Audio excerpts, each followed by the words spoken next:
It was held that the income of the property inherited by Ram Rakpal by virtue of this section was his individual income and not the income of the joint property of RR. The contention of the department that the property inherited by RR was ancestral property in his hands and belonged to the joint family, and that the grandson had acquired an interest in it by birth was rejected by the High Court. So this was the contention of the Income Tax Department. It was held that the well-settled rule regarding ancestral property in the hands of the father had been modified by virtue of Section 8 of the Hindu Succession Act.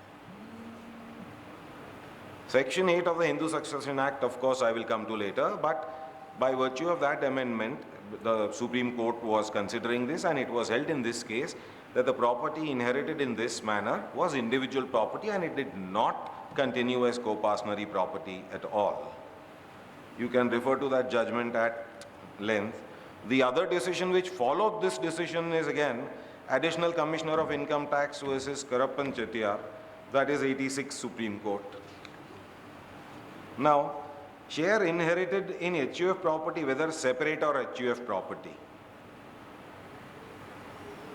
Now, questions at times arise as to whether a son who has inherited self-acquired or even co-partnery property of the father, that is ancestral property, under the present section, that is Section 8, takes it as a separate property, or would it still continue as property of the HUF?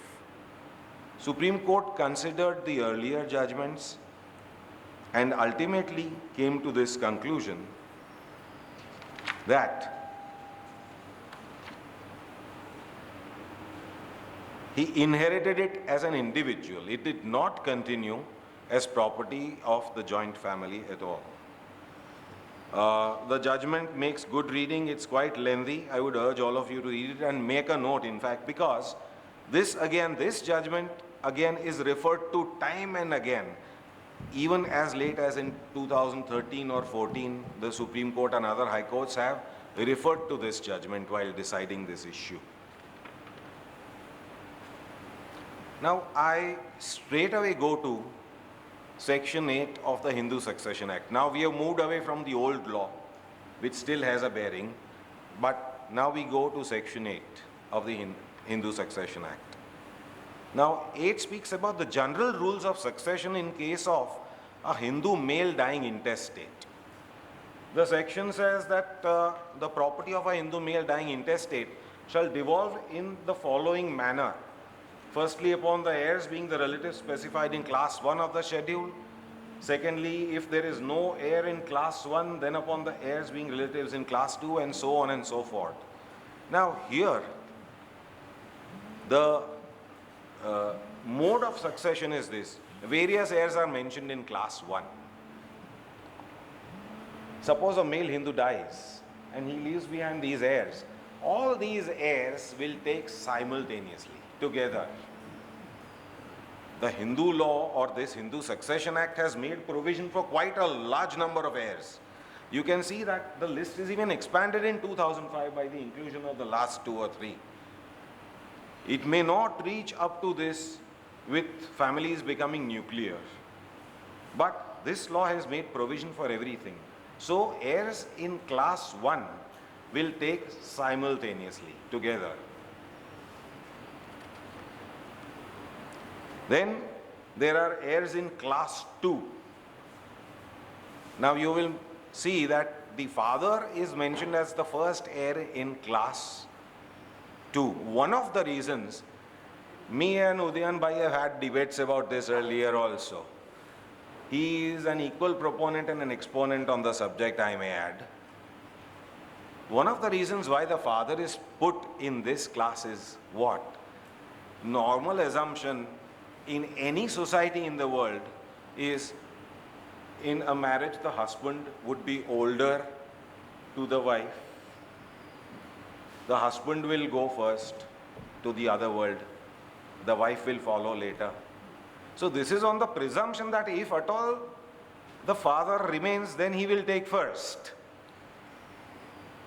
If there are no heirs in Class 1, no single heir in Class 1 of the schedule, then heirs in class 2 will take. The only difference being that heirs in class 1, while they take simultaneously, heirs in class 2 take to the exclusion of each other. So if the father is available, then all the others will not get a share. If the father is not there, there are other heirs mentioned in 2. All those heirs will take proportionately, and so on and so forth. So that is how, when a male Hindu dies, the property goes. Sections 8, 9 up to 11 deal with the mode of succession so far as a Hindu male is concerned. Now here, I would like to just tell you about, because there is something peculiar to Hindu law. Agnates, cognates, words which we don't normally come across in normal parlance, even in law.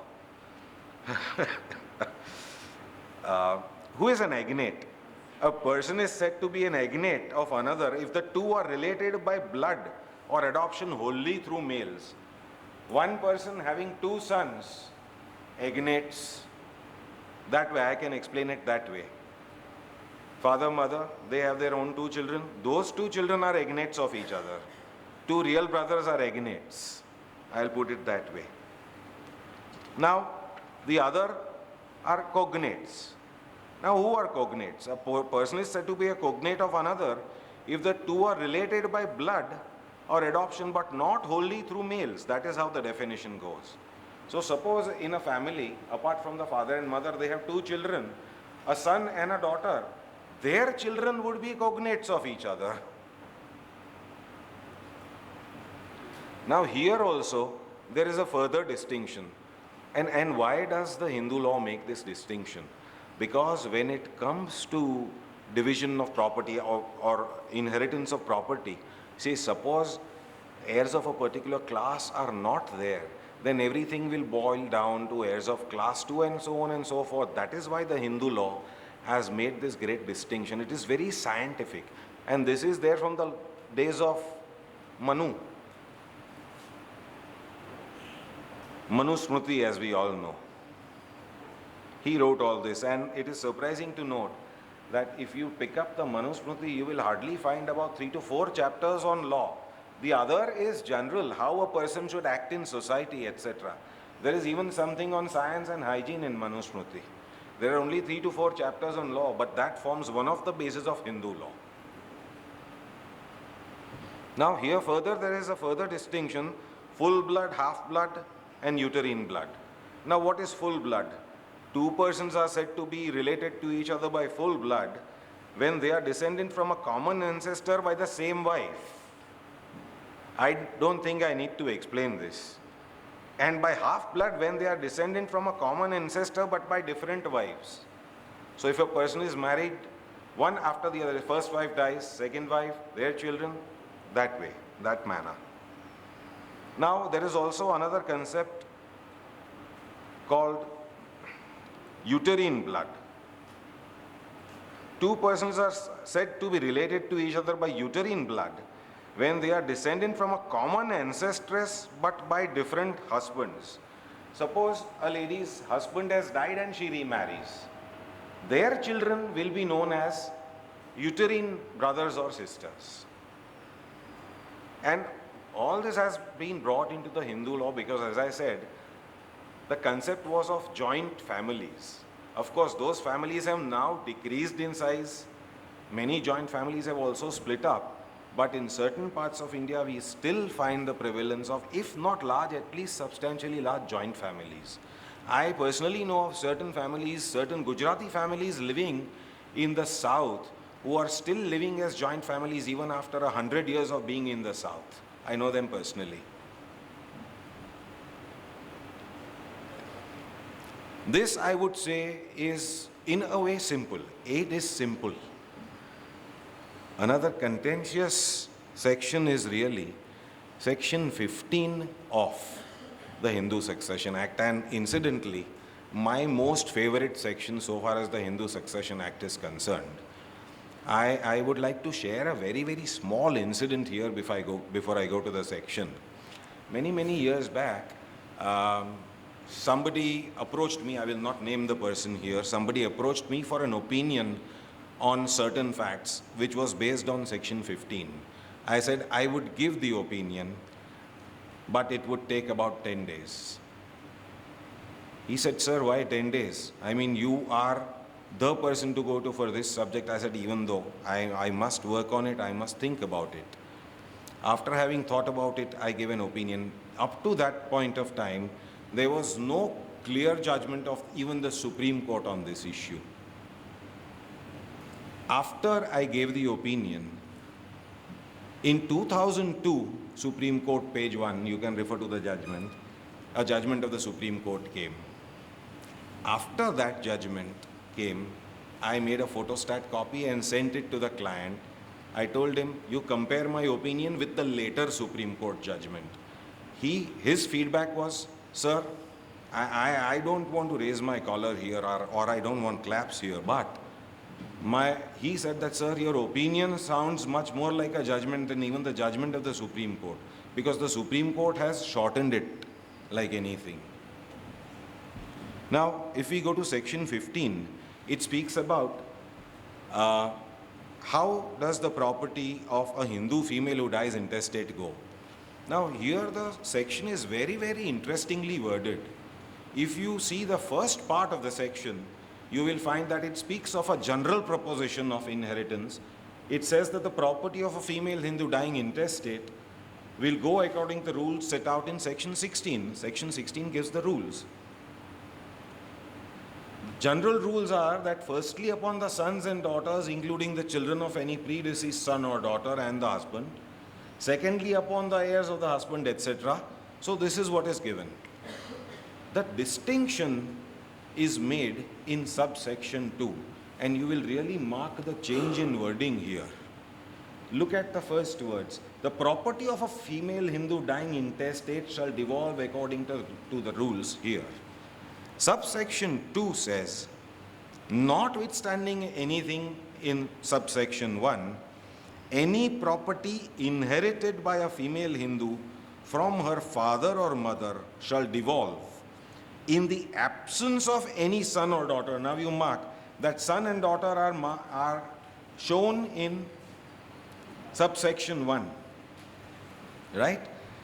Here it says, in the absence of any son or daughter of the deceased, including the children of any predeceased son or daughter, not upon the heirs referred to in subsection 1, but upon the other heirs, that is the heirs of the father.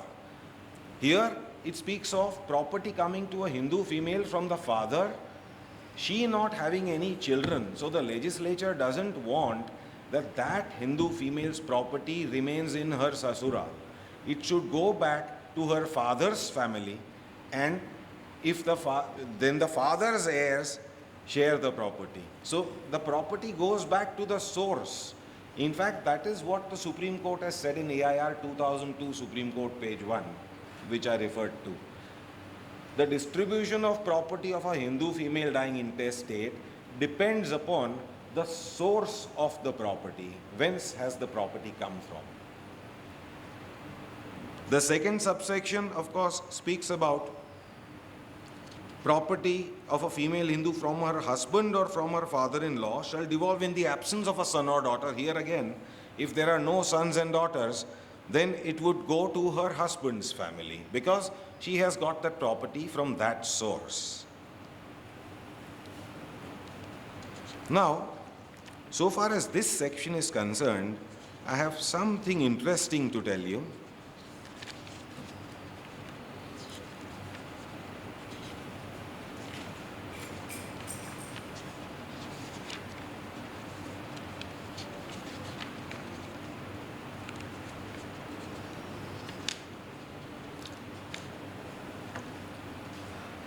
The Himachal Pradesh High Court decided an issue under section 15.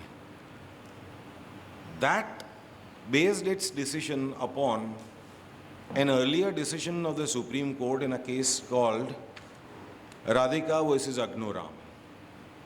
When I went through the judgment of Agnuram, first thing that I found was, my God, how can such an important issue be decided within 2 or 3 pages? such an important issue decided. I'm not criticizing the Supreme Court for the length or the lack of it. I'm criticizing it because, according to me, the Supreme Court was absolutely wrong. And the Himachal Pradesh High Court, following the Supreme Court, was wrong. I have made a full comment in Mullah's Hindu Law. I would urge all of you to read it.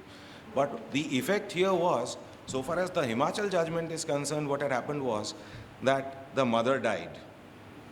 She had 5 daughters and her husband. All courts, including right up to the Supreme Court, decided that no, the husband was not entitled to the property. It is only the daughters who would be entitled. The husband was alive. He is mentioned as an heir. First entry itself, how can you ignore it? Both these judgments are based upon misconceptions, and at some point of time, the Supreme Court must really have a relook at it. I am not going into my comment on Mullah's Hindu Law on this, but I would urge all of you to read it. And I would, in fact, if you have any different views, I would love to discuss them with you after you read them. I am in chamber number 208, by the way. You can come and discuss Hindu law at any time you want to. I am not going into the judgment in greater detail.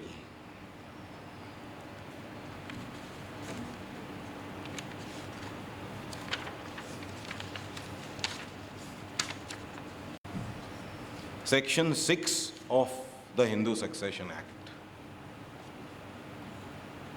Act.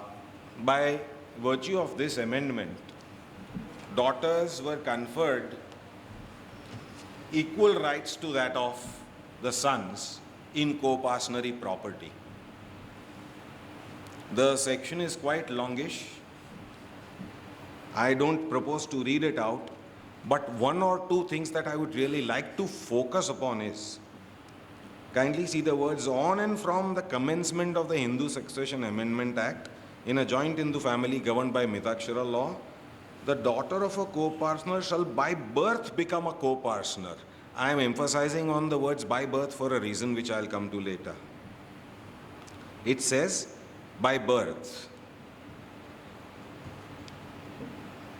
Section 2, of course, speaks about that she will hold the property with the same incidents of co-partnery property as her brothers are holding.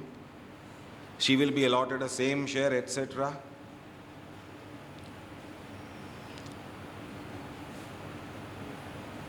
Subsection 4 is important again here. Subsection 4 makes for very interesting reading. It says, after the commencement of the Hindu Succession Amendment Act, no court shall recognize or any right to proceed against a son, grandson or great-grandson for recovery of the debt. We had something like pious obligation under Hindu law. That doctrine of pious obligation has been done away with. No pious obligation any longer.